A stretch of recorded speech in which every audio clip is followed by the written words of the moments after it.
Sesaat lagi, Anda akan menyaksikan Kompas Update. Didukung oleh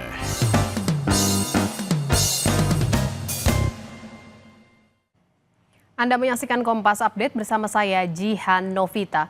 Saudara, 11 orang terluka setelah serangan udara Rusia menghantam Zaporizhia, Ukraina.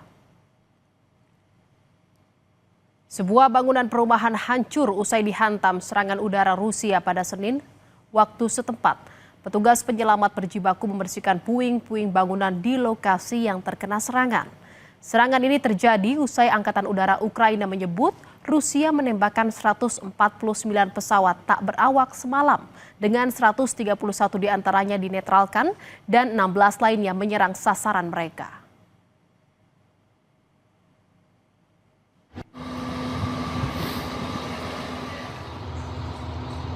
Demikian Kompas Update, saya Jihan Novita. Terima kasih, sampai jumpa.